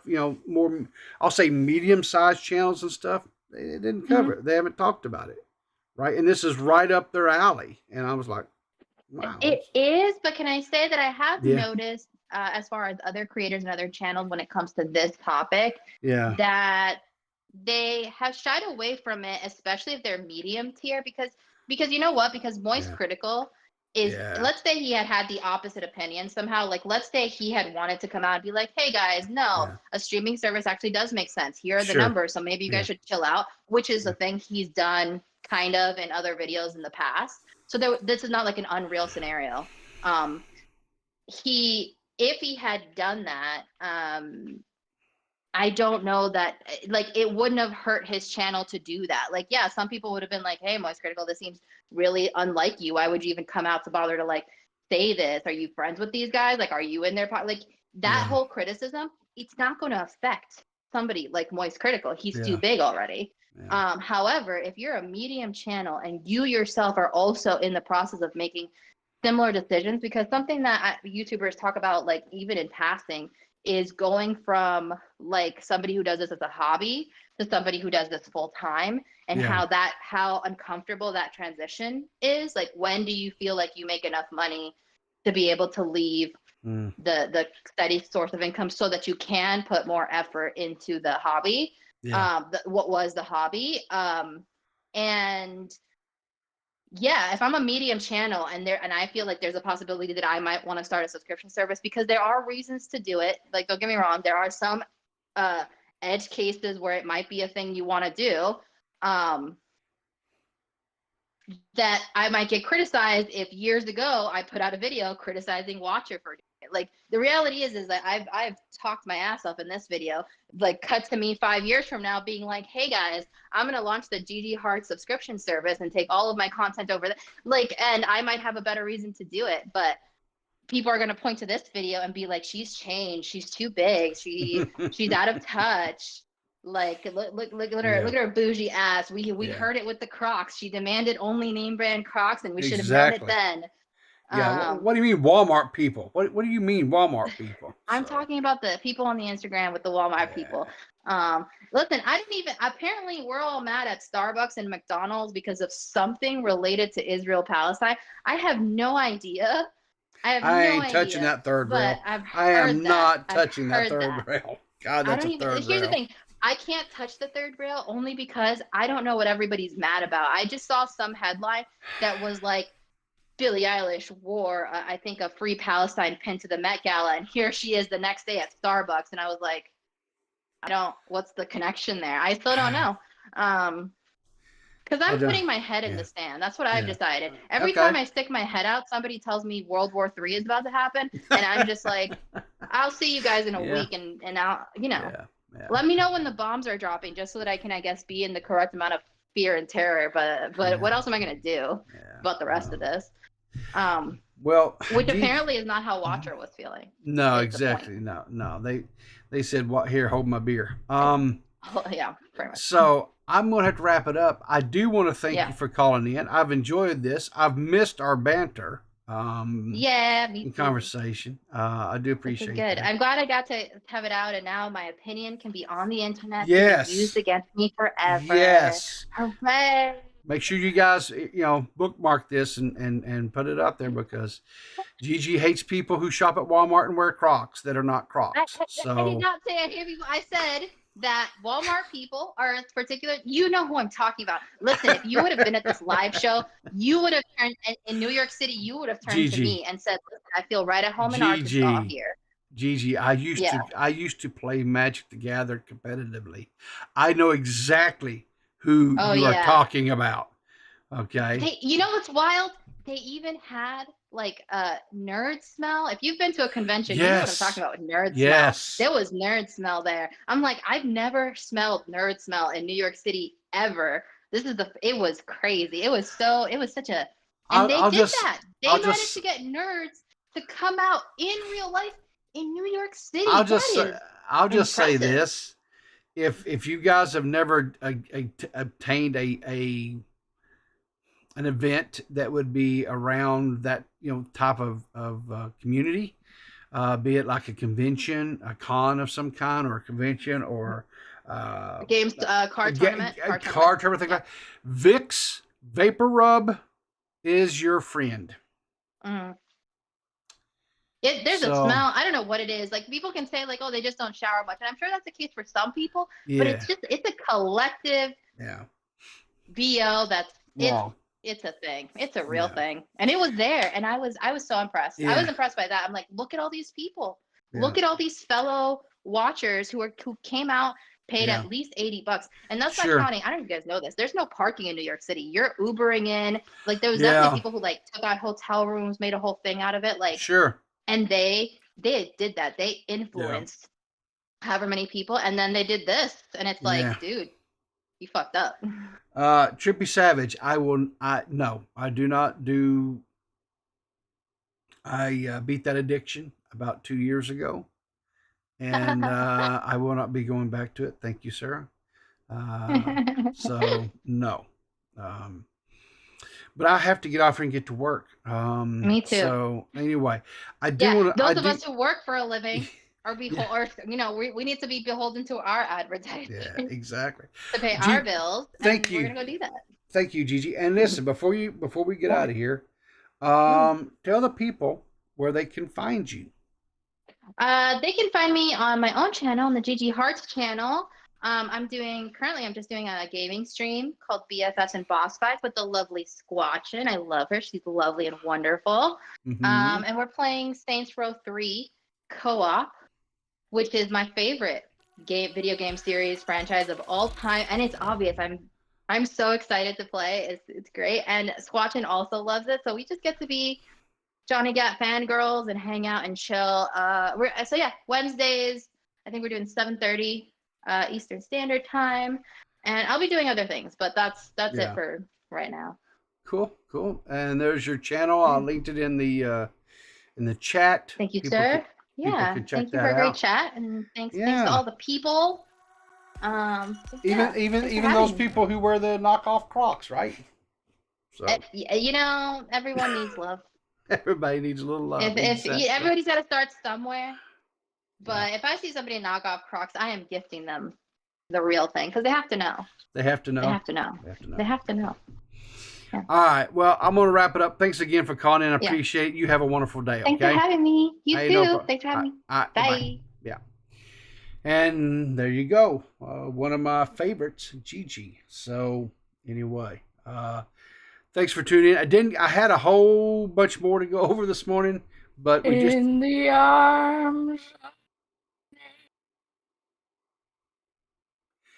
and there's Seth. So there you go, serenading us this morning. Thank you, Seth. Appreciate that. But anyway, so make sure you check out Gigi and her and Squatchin are doing some playthroughs and stuff. Having some good times. Anyway, I gotta get out here. I gotta get to work. Gotta do the things. Gotta go make the donuts, as they say. So listen, you guys take care. I appreciate you. If you are part of the VOD squad, you come in later. Maybe it's fed into your stream or something today. Or if you have made it all the way to the end of this video and you did find the conversation interesting or whatever, if you're not subscribed, I would appreciate a subscription. Maybe smack a like on the video as well. Share it out on your socials. Maybe, I'd appreciate it. So anyway, make sure you guys take it easy. Have a great day. I will see you back here Wednesday at 7:30 a.m. Eastern Standard Time. I don't even have any. I don't know what to talk about. We'll find something. I always find something to talk about. But I'll see you then. But until next time, y'all take care. And remember to always what?